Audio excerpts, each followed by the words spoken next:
तो इस बार आपका चुनाव लड़ने का क्या उद्देश्य?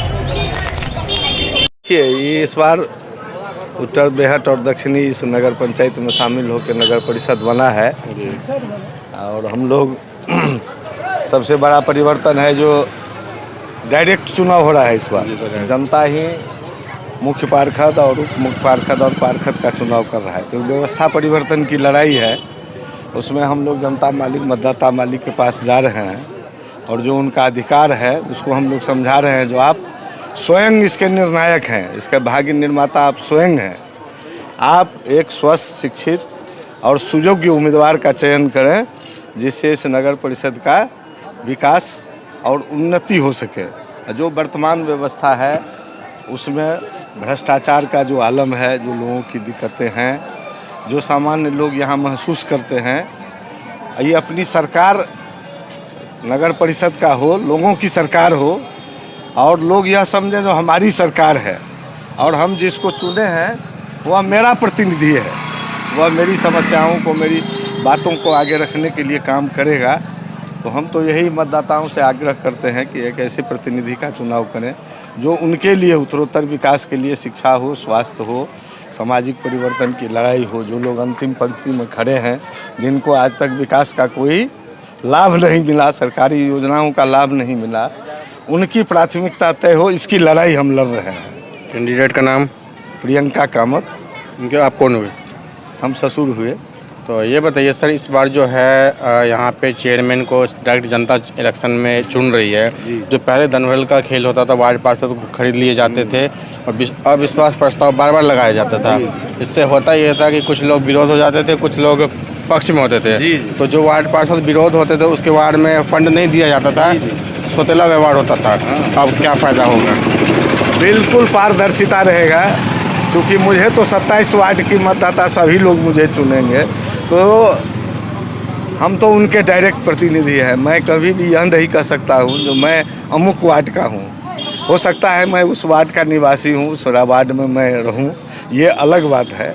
लेकिन कमोबेश 2700 वार्ड के जो लोग जनता मतदाता मालिक हैं, सारों लोगों का मैं प्रतिनिधि रहूँगा। और प्रतिनिधि में अगर मुझे मौका मिला तो निश्चित रूप से यह शिकायत किसी भी वार्ड के लोगों को नहीं मिलेगा जो मेरे साथ भेदभाव किया गया है। सामान्य रूप से जो भी उनकी हक हिस्सेदारी होगी, उनके उन्नति का जो मार्ग होगा, उसके लिए मैं निश्चित रूप से पारदर्शी तरीके से सबों के हक और हुकूक के लिए मैं लड़ूंगा और सबों का हक हुकूक बराबर हिस्सा दिया जाएगा। तो देख पा रहे हैं, सब कहना है। यहाँ से प्रियंका जी खड़ी है, तो जनता से भी बात कर लेते हैं। क्या समस्या अंकल जी इस वार्ड में और क्या क्या दिक्कत होती है नगर परिषद में यहाँ पे झंझारपुर में? नगर परिषद की जो बात करते हैं तो पहली बार जो सुधीर कांत झा बना था उस समय की बात और अभी के समय की बात, जितना आया है फील्ड में, ऑफिस में जीत करके गया है, सब कार्यपालक पदाधिकारी का जो है चमचा बन के काम किया है। कोई अच्छा विकास नहीं हो पाया झंझारपुर का। जितना भी योजना था लूट खसोट कर करके जो है सब बंटवारा करके खा गया। कोई वर्क अच्छा नहीं हो पाया। हम लोग अच्छा कैंडिडेट खोजना चाहते हैं, अच्छा कैंडिडेट हम मानते हैं। और क्या पूछना चाहते हैं बोलिए, हम एक लाइन में सब बात कहते हैं। महिलाएं भी घूमती हैं, पुरुष भी घूमते हैं, महिलाओं के लिए कोई पब्लिक टॉयलेट है? पब्लिक यही सहूलियत है जो मतलब हमारे पास जो कैंडिडेट है, कैंडिडेट अच्छा पर ध्यान ही नहीं दिया तो अच्छा हो।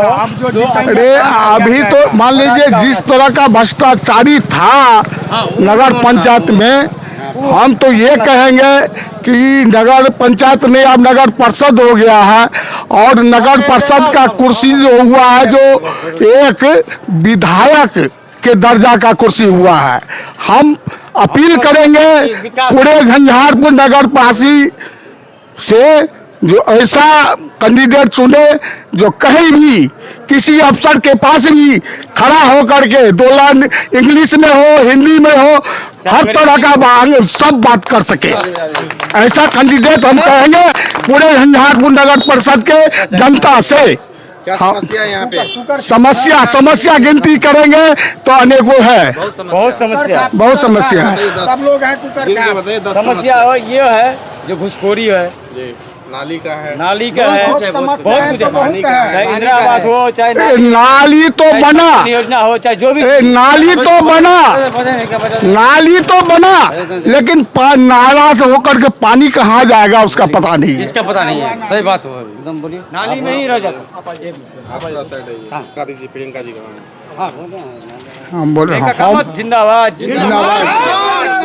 जिंदाबाद जिंदाबाद।